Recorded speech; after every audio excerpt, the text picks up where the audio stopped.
কক্সবাজারের উকিয়ার হলদিয়া পালং ইউনিয়নের পাকাবাড়ি এলাকায় চাঞ্চল্যকর এক মৃত্যুকে কেন্দ্র করে শোক এবং খুবই উত্তাল স্থানীয় জনতা। 4 সন্তানের জননী রাশেদা বেগমের রহস্যময় মৃত্যু এখন বড় এক প্রশ্নবোধক চিহ্ন। স্থানীয়দের দাবি এটি নিছক আত্মহত্যা নয়, বরং ঠান্ডা মাথায় পরিকল্পিত হত্যাকাণ্ড। আবার বলে এরা আবার দেখাইয়ে দেবে মানুষের দড়ি দেখাইয়ে দেবে হঠাৎ দিয়ে নয় সকালে যেতে আসিয়ে বেড়ে আনতে বেগুন হয়ে যায় গলার মাঝে নগদ টিপা দেখে আর বেগুনের উন্না দেখে দেখেন হালো না এখন আবার পরে যেতে এমন সাইকতা এসে হয়ে যায় দড়ি দি ফাঁসি হাইয়ে দরম দড়ি এরিমা হয় ইতারা হঠাৎ 2 দিন না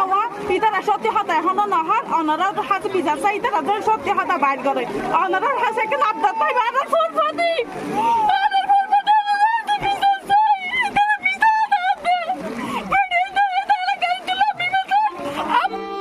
নিহত রাশেদা বেগমের স্বামী আব্দুস সপুর দীর্ঘদিন মালয়েশিয়া প্রবাসী ছিলেন। 3 মাস আগে ছুটিতে দেশে ফিরলে শুরু হয় অশান্তির সূচনা। অভিযোগ উঠেছে দেশে ফেরার পরই চপুর এক তরুণীর সঙ্গে পরকীয়ায় জড়িয়ে পড়েন। এই সম্পর্ক নিয়ে স্ত্রী রাশেদা বেগম আপত্তি জানালে শুরু হয় শারীরিক ও মানসিক নির্যাতন।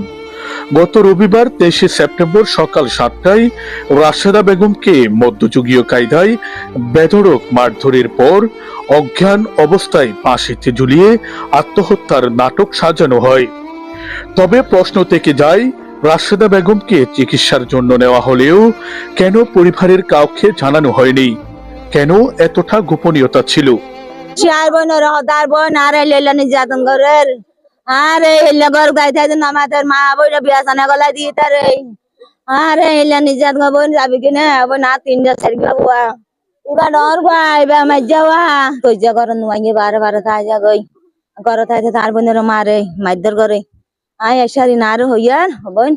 যাবি কিনা দাবি হদবন ফোন ফলে হড়ে যাইম তইলে বন চিতা হে বললে থাই না লাড়াড়ে যাই গই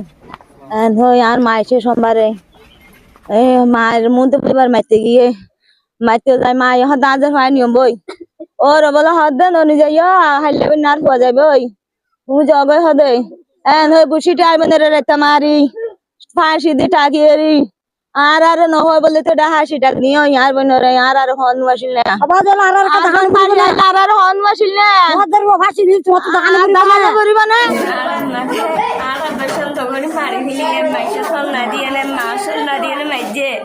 মাসল নদী মারি আই যে বসে মনে তো যে বসে আয় সেটা সেই আর সেটা নদে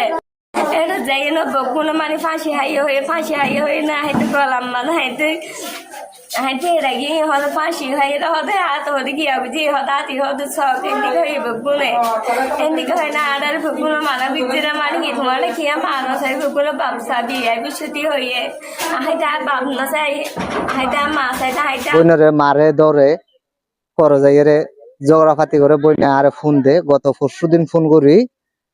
আরে কই বইনে কত ভাই আর সংসার তো বড় সুবিধা নয় তুই এখানে আয় আয় বইনে তো আমার বইনের কই দে তোর উকিল যা আর না উকিল এবার তাহলে উকিল লাই হতাবাত্রে হইলাম উকিলের সমাধান করে দিল সমাধান করানোর পরে তাহলে গত হারলিয়া আবার আয় সাইডের মধ্যে হাঁচু করিস গরমের মধ্যে হাজ করে দেড়ে 5-10 মিনিট রেস্ট টাইম আছে রেস্ট টাইমের মধ্যে আমি মোবাইল অনলাইন খুললার পরে আর ভাইয়ের বয়স ফেলেন দে হন্ডিকা আর বোনের মারি ফেলে মোবাইল খা বন্ধ করে দিত তো ভাইয়ের জিজ্ঞাসা দিলাম দে কইলাম দা ভাই তো এখন বোন হড়ে তখন বোন হসপিটাল লগিয়ে তইলে এখন আয় কি করছুম তো ভাইয়ের আয় জবাব দিলাম দে ঠিক আছে তুমি যাইব যে আয় এখন টিকিট লই আয় রাতের ভিতর রাতের 9টা বাজে ফেলে লইম সকালে এয়ারপোর্ট আয় আসুম তোমার এয়ারপোর্টে গিয়ে তইলে লাস্টয়া ফন্নত আছে আজরি করি বললাই আই প্রতিবেদন আইলাম দে জানি দে এ জামাইলে যার বলে আর গমাই আবার সম্পর্ক করি জামাই যেবার বারবার জ্বালা দিয়ে আনলো আর বিয়ে নিয়ে আর বিয়ে মাতা হওয়া মাতা জানাইয়ে গত পরশু দিনে জানাইয়ে যেবার আনিবেলা দি ভেড়াইলাম যেবার নেওয়া ধরে মরা দিবে বলে ওই আর বিয়ানি রে জামাইয়া আর গমাই আর ভালো তোরি এবার মারিয়ে নিয়ে বিদেশ যাবে আর যেবার যদি অসুবিধা হলে আর জানাবো তো আর ইতে টিকিট করি না গাছ ধর মারিল আর এবার ভাজে হ্যাঁ মরিতা গেলে এবার মেরে দিবা আদা নেই বিদেশ যাবি তো বেড়া হইলে এবার মেরে দিয়া না মরিব না বাজে দিদি আগত এবার মারিবার আগত টিকিট করলো আর এই জিনিস বিচার চাই বাজে হঠাৎ এ বিষয়ে উকিয়া থানার তদন্ত ওসি নাসির উদ্দিন বলেন, আমরা ঘটনা জানার সাথে সাথে ঘটনাস্থলে গিয়ে দেখি রাশেদাকে চিকিৎসার উদ্দেশ্যে নিয়ে যাওয়া হয়েছে। বিষয়টি জানতে চাইলে পরিবার প্রথমে আত্মহত্যার দাবি করলেও আমরা বিষয়টি গুরুত্ব সহকারে তদন্ত করছি। ময়নাতদন্ত ও সাক্ষ্য প্রমাণের ভিত্তিতে প্রয়োজনীয় ব্যবস্থা নেওয়া হবে। প্রতিবেশীদের ভাষ্য অনুযায়ী ঘটনার দিন সকালে উচ্চস্বরে ঝগড়া শোনা যায়। এরপরে কিছুক্ষণ নীরবতা, তারপর দেখা যায় রাশেদাকে তড়িঘড়ি করে বাড়ি থেকে বের করে চিকিৎসার উদ্দেশ্যে নিয়ে যাওয়া হয়। এই মৃত্যু যেন দামাচাপা না পড়ে দোষীদের দ্রুত গ্রেপ্তার ও বিচারের আওতায় আনার দাবি জানিয়েছেন স্থানীয়রা।